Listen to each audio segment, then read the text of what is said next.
7:52, it's time for News Extra, and with our program here is Kevin Mooney.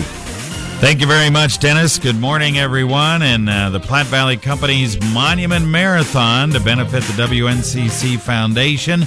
Not that far away. It's a week from this Saturday. That's why we have Jennifer Rogers here to tell us everything that's going on. How you doing? I'm great. How are you, Kevin? Good.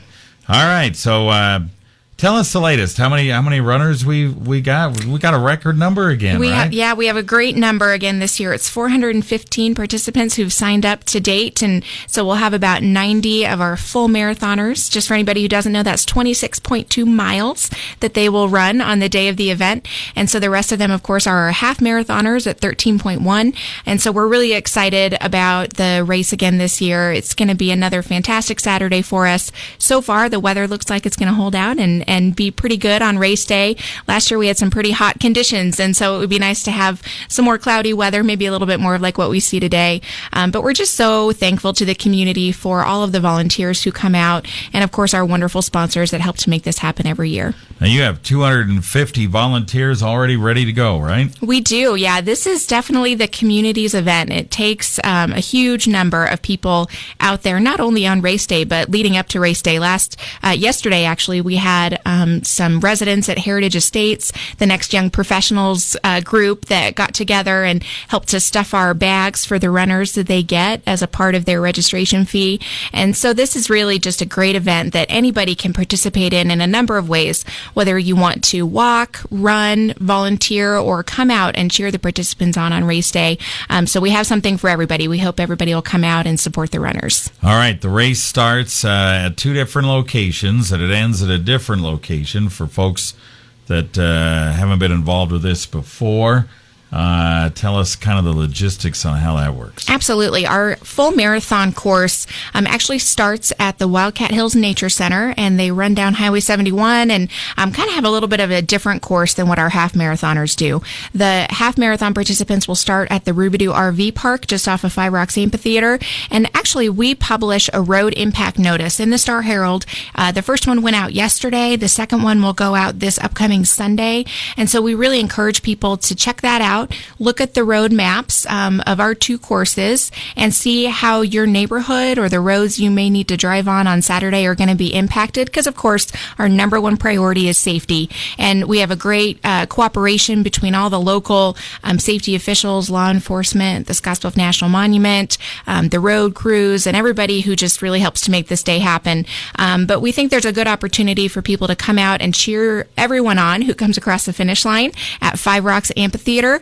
You can come out anytime between 8:30 and our course closes at 2 o'clock. We'll have our first participants coming across the finish line at about 9:30, and we'll have food and be updating people on the Huskers game. And we actually have Wi-Fi this year thanks to VistaBeam. They're setting up for us, and so people can stream on their devices if they want to watch the Husker game while they're out cheering the runners on. So just something for everybody. It's going to be a great day. All right, it's pretty good. Over at the Five Rocks Amphitheater is where it ends, and all the runners.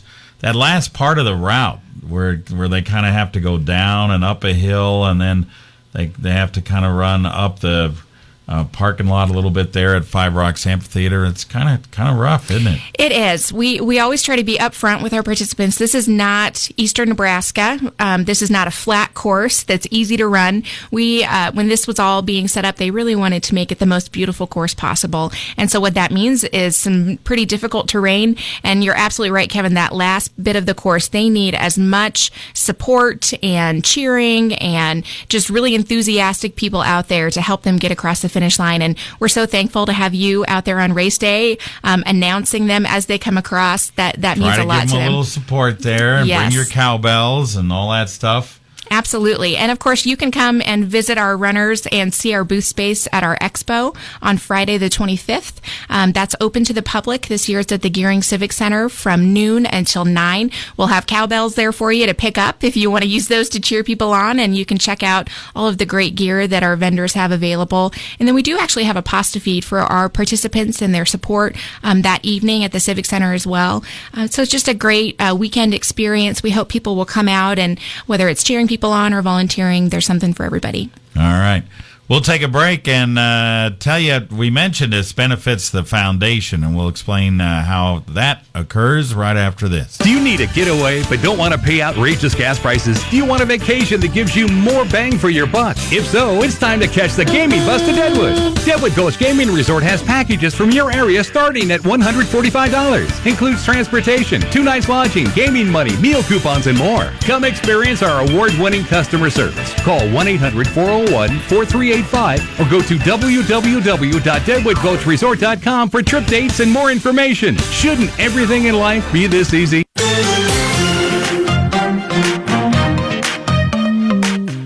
All right, we're back on News Extra. Jennifer Rogers is here from the WNCC Foundation. Of course, they are the ones that put on this wonderful Monument Marathon, and Platte Valley Company sponsors it and all that, but really the foundation is the one that benefits from everything that goes on with the Monument Marathon. So explain how you guys use this as a fundraiser. Absolutely. Well, a lot of people may not realize that the Monument Marathon is a fundraiser for the WNCC Foundation, and we use the proceeds from the event to provide scholarships to students who want to go to WNCC but may not have all of the means to be able to do that. That's really one of the key roles of the foundation, is to support students, support programs and facilities at WNCC.